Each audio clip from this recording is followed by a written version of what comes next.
The gavel hadn't even dropped yet, and Karen Whitfield's face had already gone the color of spoiled milk. $265,000. The judge repeated, slower this time, like she wanted it to sink into the marble of Karen's skull.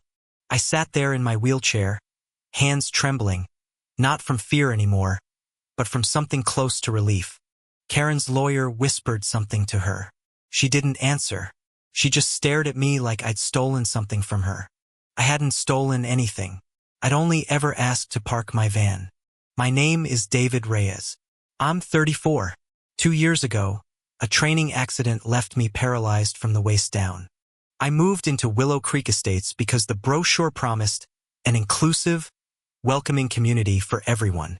That word, inclusive, would come back to haunt Karen Whitfield in ways she never saw coming.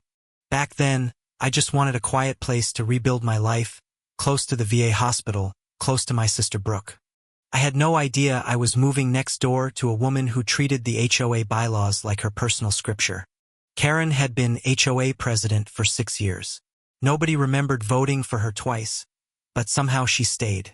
She drove a white Lexus with a vanity plate that read, HOA boss. I'm not exaggerating. I have photos. The neighborhood looked perfect. Trimmed hedges, matching mailboxes, driveways swept clean like a magazine spread. Underneath that perfection, though, people whispered about fines, warning letters, and Karen's endless violation walks. My accessible van, modified with a wheelchair ramp and hand controls, didn't fit her definition of aesthetic uniformity. Within a week of moving in, I found a bright yellow notice taped to my mailbox. Commercial-style vehicle violation. My van wasn't commercial. It was medical equipment on wheels. But Karen didn't care about definitions. I called the HOA office, explained my disability, requested a reasonable accommodation under the Fair Housing Act. Karen answered the phone herself. We don't make exceptions, she said, sweet as poison. Rules are rules. I should have recorded that call. I didn't yet. That mistake would teach me everything about documentation. My sister Brooke, a paralegal, told me over dinner, start writing everything down. Dates, times, exact words. I laughed it off at first. It's just a parking sticker, Brooke, not a war. I didn't know yet that Karen didn't do small disputes. She only knew one gear, total control. 2 weeks later, a second notice appeared. A $50 fine for unauthorized vehicle modification visible from the street. I appealed in writing, attaching my disability placard and a letter from my physical therapist. The HOA board reviewed my appeal in 11 minutes, according to the meeting minutes Brooke later obtained. Denied. No explanation. Just a stamped rejection letter with Karen's looping signature at the bottom. That night I sat in my van in the driveway, staring at the fine, feeling smaller than I had since the accident. Then Brooke called. David, take a photo of that letter. Every letter. Starting tonight, we build a file. I didn't know it yet, but that file would eventually sit on a judge's desk, 2 inches thick. The following Saturday, Karen herself walked past my house on one of her inspection rounds, clipboard in hand. She glanced at my ramp, glanced at me and said, you know, some people just don't belong in a community like this. I felt my jaw tighten. I have a disability, Karen. This ramp is medically necessary. She smiled the way people smile right before they twist the knife. Then maybe you need a different community. I didn't respond. I just wheeled inside and shut the door, my hands shaking with something between rage and grief. That was the moment the small annoyance became something else entirely, a war I hadn't chosen but couldn't avoid. Brooke started pulling public HOA meeting minutes from the county recorder's office the very next morning. She found something strange. 3 other residents had been fined for similar violations in the past 2 years. All 3, it turned out, were elderly, disabled, or on fixed incomes. None of them had fought back. This isn't about parking, David, Brooke said, spreading papers across my kitchen table. This is a pattern. I remember staring at those names, thinking about how many people Karen must have quietly pushed out before me. I decided right then, I wasn't going anywhere. Not because of pride, because somebody had to say no. The next morning, I mailed a formal accommodation request under the ADA and Fair Housing Act, certified mail. Karen's response came 4 days later, a letter announcing a special assessment fee for my entire street. Every homeowner on my block would now pay an extra $200 a month for aesthetic improvement initiatives. My neighbors were furious, not at Karen but at me. "Since you moved in, things have gotten stricter," one said. I realized then that Karen wasn't just punishing me. She was turning the whole street against me. That was smart in a cruel way. Isolate the target. Let the neighbors do the shaming for you. Brooke, calm as ever, just nodded when I told her. Good. Let her escalate. Escalation creates evidence. I didn't understand yet what she meant. I would eventually, in ways that would shock even her. An old neighbor named Mr. Alvarez knocked on my door that same week, looking nervous, glancing over his shoulder. "I got fined too once," he whispered, "for a ramp." Karen said it looked like a homeless shelter. I felt sick. Mr. Alvarez was 81. His ramp was for his late wife's wheelchair. He'd removed it after the fine. His wife had passed 6 months later. He never got the ramp back up. That story lit something in me that no lawsuit strategy ever could. This wasn't about me anymore. I asked Mr. Alvarez if he'd be willing to testify someday if it came to that. He hesitated, then nodded. "Someone should have stopped her years ago," he said. "Maybe you're the one who finally will." That night, Brooke and I built a spreadsheet. Every fine, every letter, every resident, every date. By the end of the week, the pattern was undeniable. Karen targeted the vulnerable and called it policy. I didn't know it yet, but Karen was about to make a mistake so big it would end her reign for good. The special assessment notice went out to 52 households and the group chat exploded within an hour. Half the neighbors blamed me by name. The other half quietly started asking questions about the HOA's finances. A woman named Priya Nair, 3 houses down, messaged me privately. "I don't think this fee is legal." Priya was a CPA. She offered to look at the HOA's books if I could get them released to the community.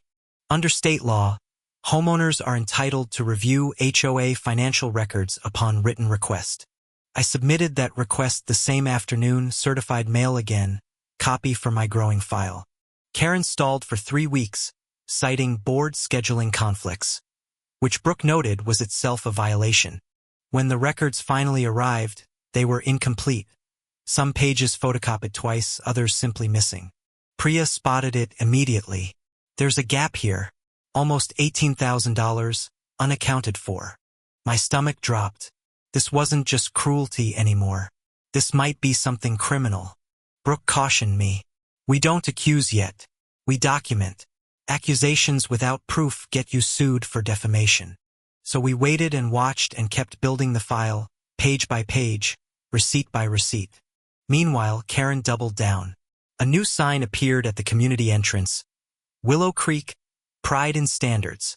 Underneath it, in smaller print, violations reported anonymously are encouraged and appreciated. She'd built, without realizing it, a surveillance culture where neighbors reported neighbors out of fear. My mail carrier, of all people, warned me one afternoon. "That HOA president asks me questions about you." Apparently Karen had asked the carrier whether my medical deliveries looked suspicious. I felt violated. Brooke's eyes lit up when I told her. "That's a HIPAA-adjacent overreach. Write it down. Get his name." The carrier, whose name was Ray, agreed to give a written statement if it ever became necessary. Piece by piece, Karen's small empire of intimidation was becoming a folder of admissible evidence. Then came the incident that changed everything. My van's ramp jammed one evening during a rainstorm. I was stuck at the curb, unable to get inside, soaked and freezing. Calling for help that took 20 minutes. Karen watched from her porch the entire time. She did not come outside. She did not offer help. Instead, the next morning, a new fine appeared: vehicle obstructing roadway during evening hours. I stared at that notice longer than any other. Something in me went cold, then perfectly, dangerously calm. She watched me struggle in the rain, I told Brooke, and her only response was another fine. Brooke didn't say anything for a moment. Then she said, "Okay, now we stop playing defense." That night we drafted a formal ADA discrimination complaint to the Department of Housing and Urban Development. We attached the spreadsheet, Mr. Alvarez's story, Priya's financial discrepancies, and Ray's mail carrier statement. Filing it felt like lighting a fuse. I didn't know yet how long, or how loud, that fuse would burn. A HUD investigator named Denise Coyle called within 2 weeks, her voice brisk but not unkind. "This looks like a pattern of disability discrimination," she said. "We're opening a formal inquiry." Karen received her notice from HUD on a Tuesday. By Wednesday, she'd hired an aggressive HOA defense attorney.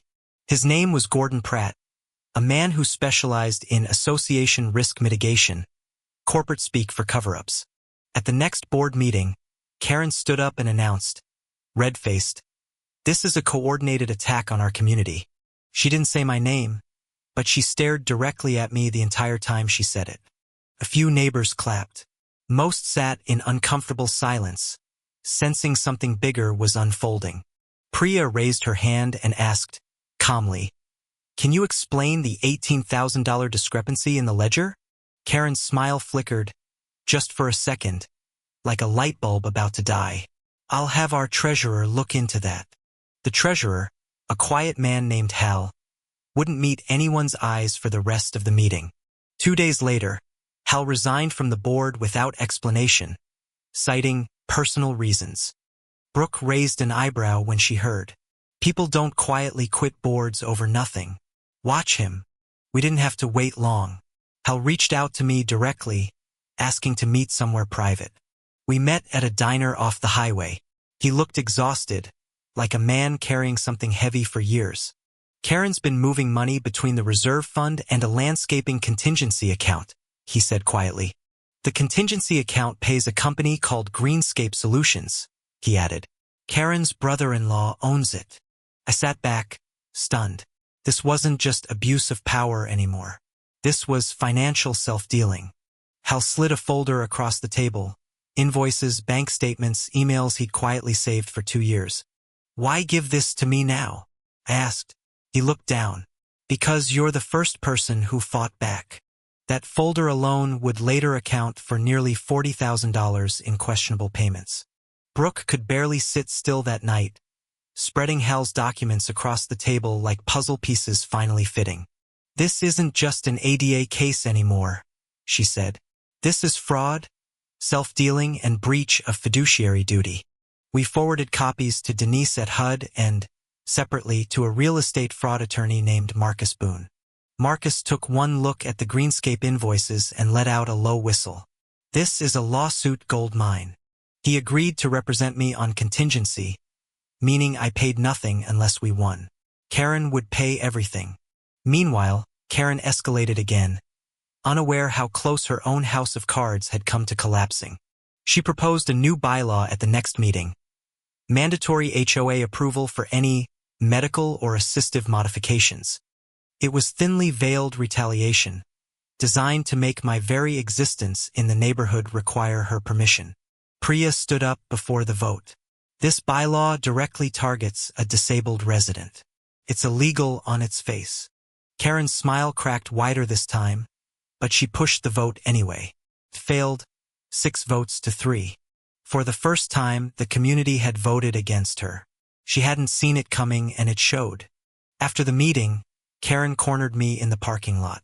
"You think you've won something? You've won nothing." I looked at her, steady, calm in a way that surprised even me. "I've won documentation, Karen. That's all I need." Her eyes flickered with something like fear, quickly buried under practiced condescension. That night, Marcus called with news. HUD wants a deposition, and I found 2 more former residents willing to testify. One was a veteran with a service dog, fined repeatedly for unauthorized animals despite ADA protections. The other was a mother whose son used a mobility scooter, fined for sidewalk clutter near her own driveway. Both had moved away rather than fight. Both agreed, finally, to put their stories on the record. Brooke organized everything into a single master timeline. 3 years of Karen's pattern, laid bare in ink. Reading it in one sitting felt like watching a slow-motion car crash you knew was coming the whole time. Karen, sensing the tide turning, tried a new tactic. She offered me a private settlement to make this go away. $5,000 and an NDA, delivered by Gordon Pratt with a smile that didn't reach his eyes. I almost laughed out loud. $5,000 for years of harassment, discrimination, and fraud? No. Brooke's exact words were, "Tell them no. We're not settling quietly. Not after everything we've found." I declined in writing, copying Marcus, copying HUD investigator Denise, keeping the paper trail airtight. Karen's next move surprised even Brooke. She tried to have me removed from the HOA entirely, citing conduct violations. The accusation? Aggressive behavior toward board members, based on the one time I'd calmly asked a question.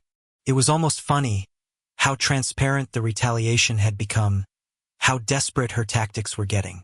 Marcus flagged it immediately as textbook retaliation under the Fair Housing Act, illegal and provable. "She just handed us another violation," he said, almost cheerful. "Keep going, Karen. Please." Meanwhile, HUD's investigation deepened. Denise requested Karen's personal communications regarding my case. What she found in those emails would become the twist nobody, including me, saw fully coming. Karen had written to Gordon Pratt, "We need to make his life difficult enough that he chooses to leave voluntarily." In writing, in an email, time-stamped the same week as my accommodation request denial. Marcus read that line 3 times aloud before setting the paper down. "She just wrote our whole case for us." Brooke actually laughed, a short, disbelieving sound. People really do write down the worst things they think. That single email transformed everything from he said, she said, into documented intentional discrimination. Denise called it some of the clearest evidence of retaliatory intent she'd seen in her 15 years at HUD. I should have felt triumphant. Instead, I mostly felt tired and a little sad for how far things had gone. Brooke squeezed my shoulder. "You didn't do this to her, David.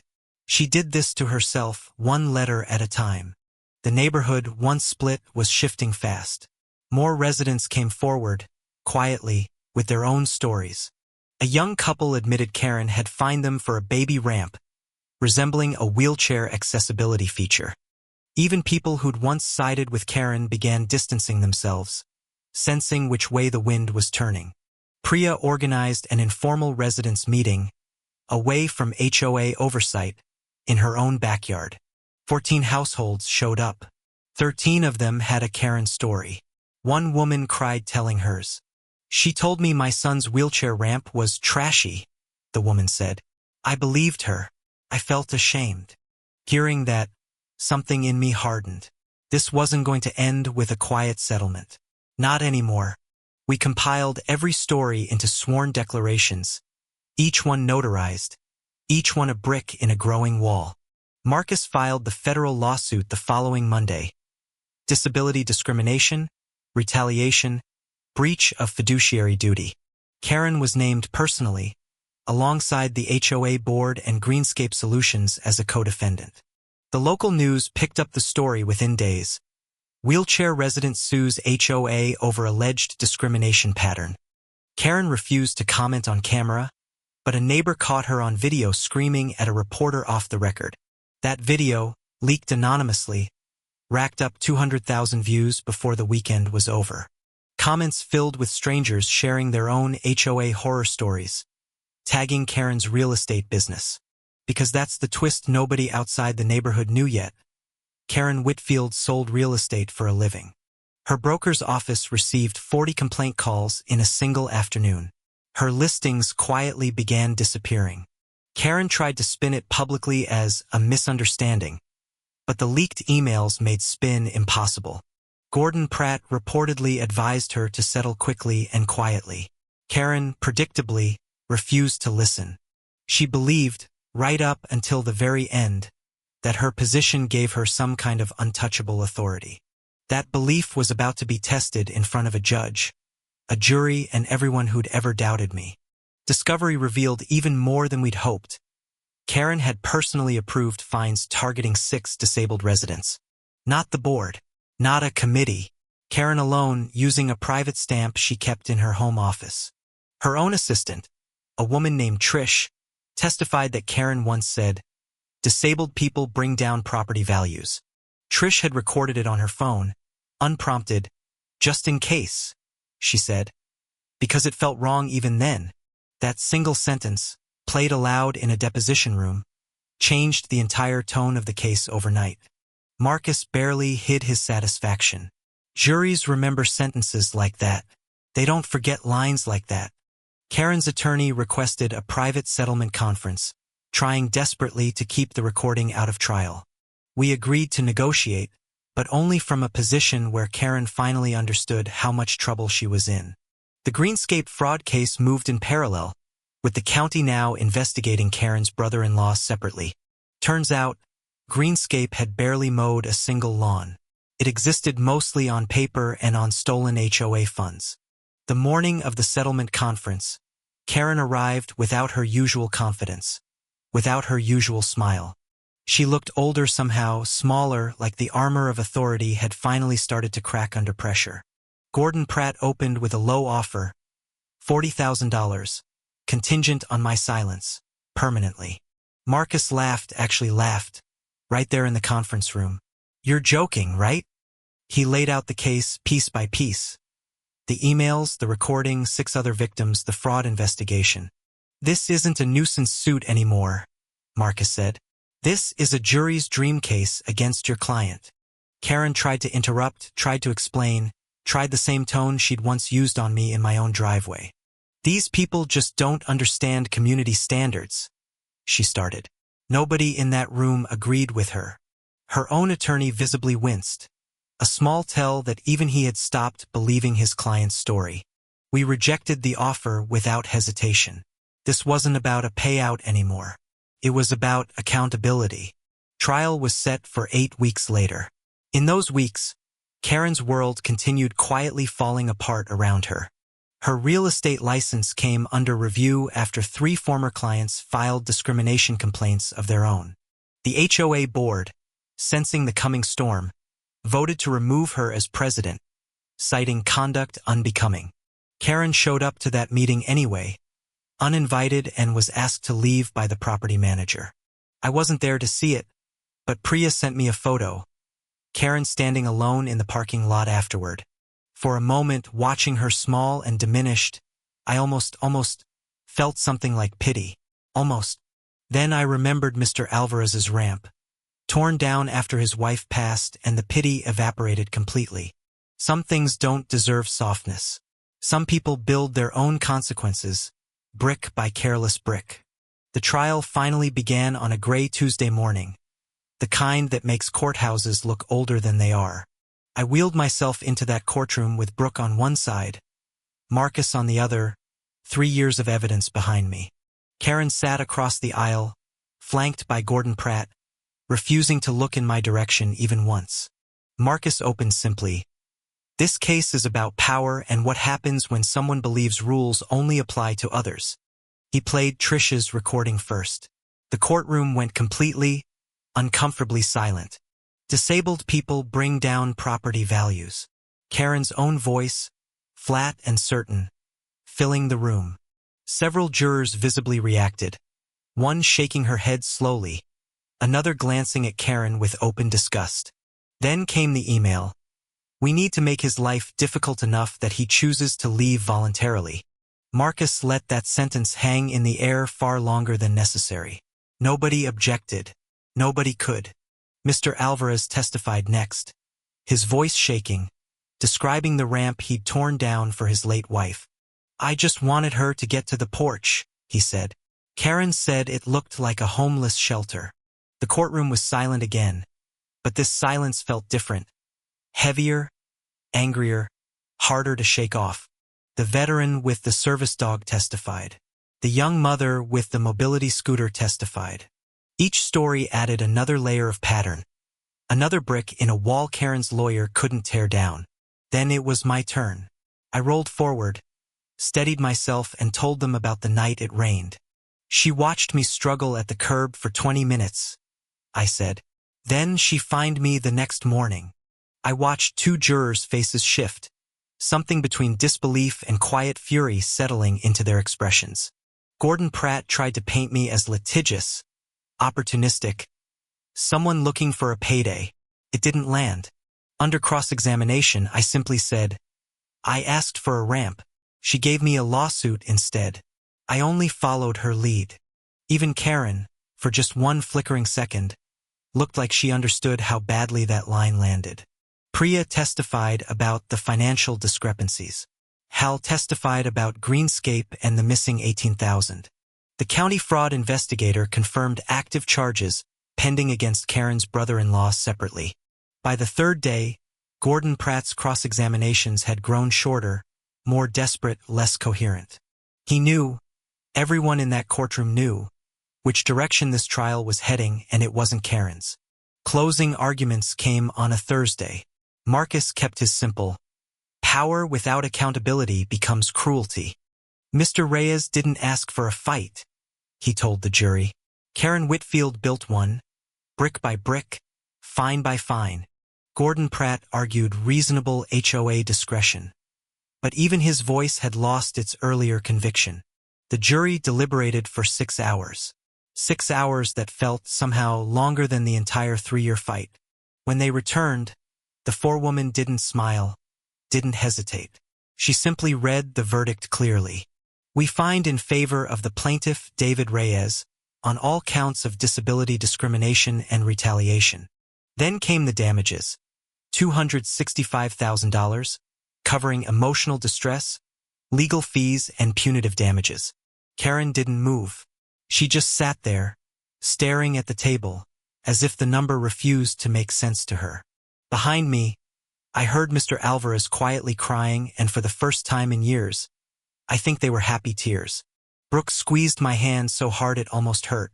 It's over, she whispered. It's actually over. Outside the courthouse, reporters swarmed, but for once, I didn't mind the cameras or the questions. This was never about the money, I told them. It was about proving that rules can't be a weapon against people. Karen left through a side door, avoiding every camera, every question, every consequence she'd once ignored. 3 weeks later, her real estate license was formally suspended pending the fraud investigation's outcome. Greenscape Solutions was dissolved. Karen's brother-in-law faced separate charges for embezzlement and fraud. Willow Creek elected a new HOA president. Priya, of all people, running on a single promise, transparency. My accessible ramp still stands exactly where I built it, no longer a violation, just a doorway home. I still park my van in that same driveway, and every morning, I roll down that ramp into a neighborhood finally, quietly, fair.